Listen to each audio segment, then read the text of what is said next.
Good morning, students. Let's continue chapter 2, sexual reproduction in flowering plants. In this class, we are going to discuss about the development of male gametophyte, that is pollen grain. So before starting, we have to know the structure of pollen grain, that is I explained in the previous class. So let us see the structure of pollen grain, then how the male gametes produced from the pollen grain, that is the process is called microgametogenesis also. So let us see the structure of pollen grain and then the development of male gametophyte. Okay, so you know that each pollen grain, it is a very minute structure surrounded by the two layers. The inner layer is called the intine. Inner layer of the pollen grain is called intine. The outer layer is called the exine. Okay, the outer layer is called exine, but this exine is not continuous. It is interrupted by minute pore that is known as the germ pore, through which pollen tube germinates, or you can say emerges out. Okay, when you will see the structure of a single pollen grain, you will find that a mature pollen grain, okay, surrounded by two layers, having two layers, that is exine and intine. Exine consists of the most resistant substance in nature, that is known as the sporopollenin, and that's why pollen grains also used in the process, study of process. Okay, and one more thing, this sporopollenin, it is also resistant at high temperature, acids and alkalis. Okay, suppose that this is the vacuole of the pollen grain. This is the vacuole cell, that is vacuole present, and this is the nucleus of pollen grain. Nucleus of pollen grain. Okay. So first of all, you have to label this is the exine made up of sporopollenin, and this is the intine. Okay. And these two layers collectively known as the sporoderm, also known as the sporoderm. Sporoderm. And this is the nucleus of the pollen grain, and this is the vacuole of the pollen grain, and this is the minute pore that is known as the germ pore. So during the development, first of all, when pollen grain matures, two cells are produced, smaller cell and larger cell, after karyotype and cytokinesis. But here unequal cytokinesis takes place. As a result, cytoplasm do not divides equally.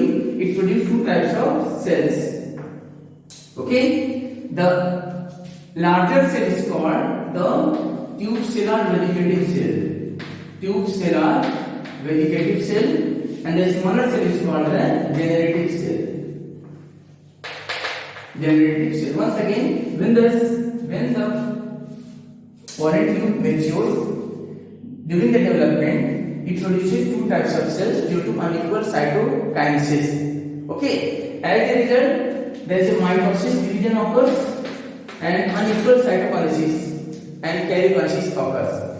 There is two types of cells produced. The larger cell is called tubecellar vegetative cell, and a smaller cell is called the generative cell. Okay, and these layers still present, that is the exine and intine. So this is the intine made up of cellulose and pectin, pectocellulose, and this is the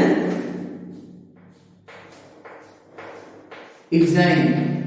Exine is interrupted by minute pore known as the germ pore, through which pollen tube emerges out. Okay, suppose that here there is no sporopollenin. Okay, this is the exine, outer layer. Okay, so during the development, pollen grain, cytoplasm of the pollen grain divides unequally and form two types of cells. The larger cell is called tubecellar vegetative cell, and the smaller cell is called generative cell. In this case, the pollen grain is called two-celled stage. Two-celled stage. It is found in 60% of flowering plant. Two-celled stage pollen grain. Why two-cell? Because there are occurrence of two types of cell: tube cell and generative cell. Tube cell cell also known as the vegetative cell. Okay, but in certain pollen plant, this generative cell further divides and gives rise to male gametes after mitosis division. On that case, the pollen grain is called the three-cell stage. It is found in 40% of the flowering plants. So let us see the next stage, that is called the three-cell stage, and you can see the development of pollen tube from the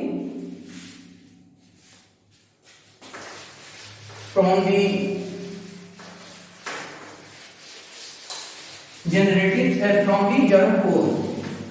The next stage, that is three-cell stage. During three-cell stage, the pollen tube emerges from the germ pore. Next is this is the cell membrane of the pollen grain. Okay, and this is the intine layer. Intine, that is made up of cellulose and pectin. Okay, and this is the exine. But during the formation of the germ pore, okay, the cell membrane also ruptured. As a result, elongation of occurs and the germ pore is formed. This is the pollen tube, and at last this is the tube cell. Suppose that this is the tube cell or vegetative cell, and these are the two male gametes produced by the division of the generative cell. In this case, the pollen grain is called three-cell stage. Why three-cell stage? Because due to presence of two male gametes,